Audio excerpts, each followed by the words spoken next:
Good morning all of you. Youth rich के teaching programme में आपका स्वागत है। मेरा नाम नरेंद्र कुमार और मैं आपको 10th क्लास सब्जेक्ट इंग्लिश जिसका टॉपिक आज करा रहा हूं subject verb agreement. Subject verb agreement part 1। क्योंकि इस वीडियो के माध्यम से मैं इसके सभी पार्ट नहीं करा सकता। 4 रूल्स मैं इसके लेकर इस पार्ट में 4 रूल्स मैं आपको करा रहा हूं और आपको ये समझना है कि सब्जेक्ट के साथ में वर्ब का एग्रीमेंट होना चाहिए, यानी कि सब्जेक्ट का वर्ब के साथ मेल होना चाहिए, तभी हम सेंटेंस कंप्लीट बना सकते हैं। तो मेन रूल इसका ये है, सब्जेक्ट वर्ब एग्रीमेंट का जो मेन रूल है, मुख्य जो नियम है वो ये है, the verb of a sentence. The verb of a sentence, एक वाक्य की जो क्रिया है, एक वाक्य में जो हम क्रिया प्रयोग कर रहे हैं, must agree with it subject, वो सब्जेक्ट से एग्री होना चाहिए। In number and person, number और पर्सन के मामले में, नंबर का मतलब एक वचन है या बहुवचन है, पर्सन में सिंगुलर है या प्लूरल है, उसके अनुसार ये जरूर उससे एग्री होना चाहिए, उससे मेल खाना चाहिए, अदरवाइज सेंटेंस उसका सही नहीं बन पाएगा। जब तक सब्जेक्ट वर्ब एग्रीमेंट ठीक नहीं होगा, हम सेंटेंस का स्ट्रक्चर ठीक नहीं बना सकते। तो इसमें यह बात समझा गई, नाउन प्लस एस और एस, जब भी हम नाउन के साथ एस और एस जोड़ देते हैं तो वो प्लूरल हो जाता है। कोई भी नाउन है उसके साथ में एस और एस लगाते हैं तो वो प्लूरल नाउन माना जाता है। जैसे मान लीजिए बॉय है, यहां पर कोई वर्ब, कोई नाउन बॉय, बॉय के साथ हमने एस जोड़ दिया, बॉयज, ये प्लूरल बन गया। बॉय के साथ एस जोड़ने पर बॉयज प्लूरल बन गया। या गर्ल के साथ में एस जोड़ दें तो गर्ल प्लूरल हो जाती है।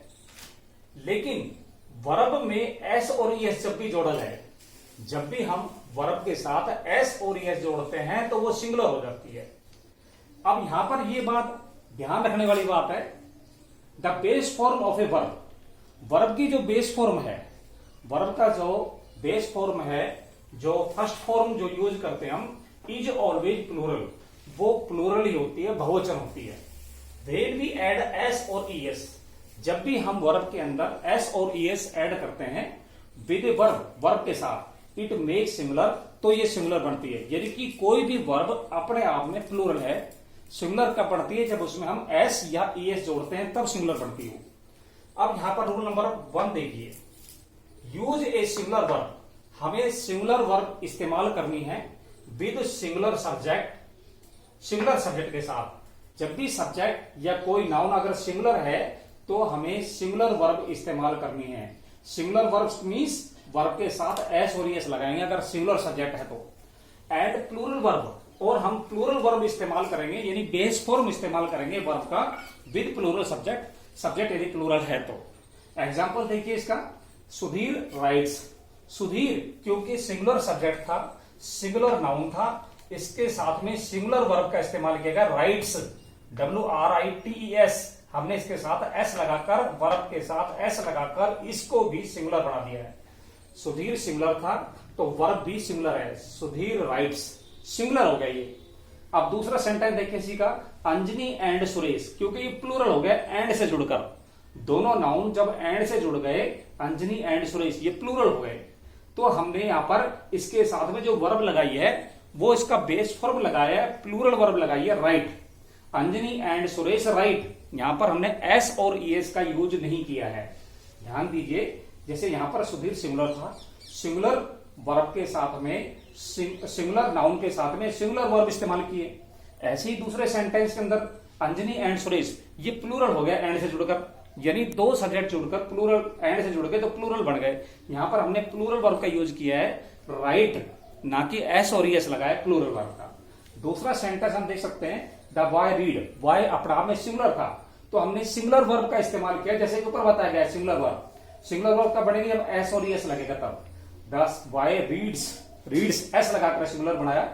ऐसे ही दूसरा सेंटेंस यहां पर दिया गया, the boys read, the boys read, लड़के पढ़ते हैं, द बॉयज रीड, तो ये प्लूरल वर्ब का इस्तेमाल किया है, क्योंकि प्लूरल सब्जेक्ट था इसलिए ये प्लूरल हो गया सब कुल। यानी कि ये रूल का मीनिंग यही है कि सिंगुलर वर्ब के साथ सिंगुलर सब्जेक्ट के सिंगुलर वर्ब यूज करें सिंगुलर सब्जेक्ट के साथ, और प्लूरल वर्ब यूज करें प्लूरल सब्जेक्ट साथ। अब रूल नंबर 2 पर आइए। इन एनी सेंटेंस, किसी भी वाक्य के अंदर, when two singular subjects combine, जब भी दो सिंगुलर सब्जेक्ट जुड़ते हैं विद एंड, कंजक्शन एंड के साथ जुड़ते हैं, then the subject will be plural, तो सब्जेक्ट प्लूरल हो जाएगा। And use a plural verb for it, और इसके लिए हमें प्लूरल वर्ब ही इस्तेमाल करना पड़ेगा। एक बार फिर से बता देता हूं, इन एनी सेंटेंस, किसी वाक्य के अंदर, व्हेन टू सिंगुलर सब्जेक्ट्स, जब दो सिंगुलर सब्जेक्ट जुड़ते हैं विद एंड के साथ जुड़ते हैं, then the subject will be plural, तो सब्जेक्ट को हम प्लूरल काउंट करेंगे। And use a plural verb for it, और इसके लिए प्लूरल वर्ब ही इस्तेमाल करेंगे। एग्जांपल देखिए, राम एंड श्याम, दो सिंगुलर सब्जेक्ट थे, राम भी सिंगुलर है, श्याम भी सिंगुलर है, लेकिन इनको एंड से जोड़ दिया तो ये प्लूरल सब्जेक्ट बन गया। इसके साथ में जो हेल्पिंग वर्ब यूज हुई है वो उसी के अनुसार यूज हुई है, आर गुड फ्रेंड्स, तो ये प्लूरल, आर गुड फ्रेंड्स, तो प्लूरल बन गई ये। हमने आर इस्तेमाल किया, अगर होता सिंगुलर तो हम इज का इस्तेमाल करते, ये एंड से जुड़ने पर ये प्लूरल बन गया, इसलिए यहां पर हमने आर का यूज किया है। नंबर 2 देखिए इसका, ही एंड हिज ब्रदर, वह और उसका भाई, हैव कम, ये प्लूरल वर्ब का इस्तेमाल किया हमने यहां पर। रूल नंबर 3 पर आए, but when two singular nouns, जब भी दो singular nouns combines with and, conjunction and से जुड़े हो, and refer to only one person, और केवल एक ही व्यक्ति की ओर संकेत करें। एंड से जुड़े हुए हैं लेकिन संकेत किसको कर रहे हैं, एक ही व्यक्ति को संकेत कर रहे हैं, then subject will be singular, तो सब्जेक्ट सिंगुलर होगा। देखने में ऐसा लगेगा दो यूज किए गए हैं लेकिन एंड से जुड़े हुए हैं, लेकिन रेफर किसको करता है, एक कोई करता है, सिग्निफाई एक कोई करता है, इसलिए हम इसके लिए भी हम सिंगुलर ही यूज करेंगे। The principal and secretary was present in the meeting, यहां पर हमने वाज का यूज किया है, एंड से जुड़े हुए हैं, लेकिन क्योंकि दोनों ही एक हैं, प्रिंसिपल भी वही है और सेक्रेटरी भी वही है, तो ये सिंगुलर हुआ।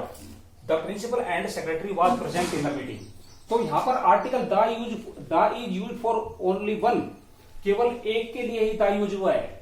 दो सब्जेक्ट लग रहे हैं हमें लेकिन एक के लिए ही द यूज हुआ है, इसका मतलब यह है कि एक को ही रेफर कर रही है, एक को ही रेफर कर रहे हैं। लेकिन अब यहां पर नोट, अब दूसरा एग्जाम्पल इसी का, the principal and the secretary, the principal के लिए भी आर्टिकल द यूज हुआ है, सेक्रेटरी के लिए भी आर्टिकल द यूज हुआ है।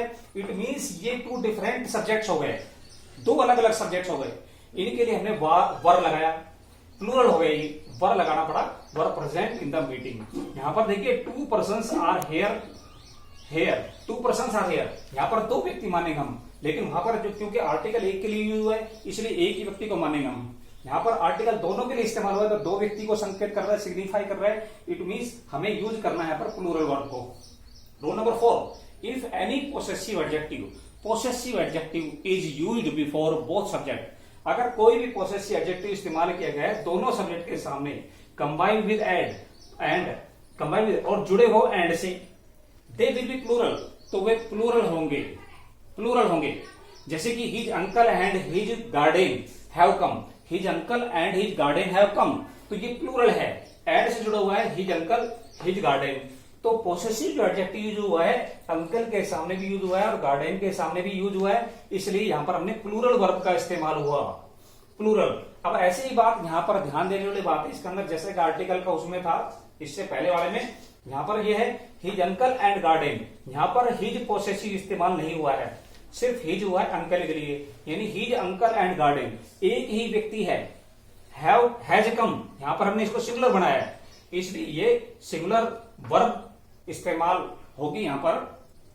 तो उम्मीद करता हूं आपको ये सारे रूल समझ में आ गए होंगे। 4 रूल्स मैंने आपको कराएंगे इस वीडियो के माध्यम से, 4 के 4 रूल, आप इसका स्क्रीन शॉट लेकर इसको तैयार कर सकते हैं। और वीडियो को देखने के बाद प्लीज कमेंट्स दीजिए, चैनल लाइक कीजिए और अपना जो है नोट जरूर भेजिए इसके ऊपर, और इसको आप लर्न करिए, क्योंकि एक important examination point of view के हिसाब से बहुत ही इंपॉर्टेंट पार्ट है ये, और इसके शेष पार्ट जो है नेक्स्ट वीडियोज में कराए जाएंगे। Thank you, have a nice day.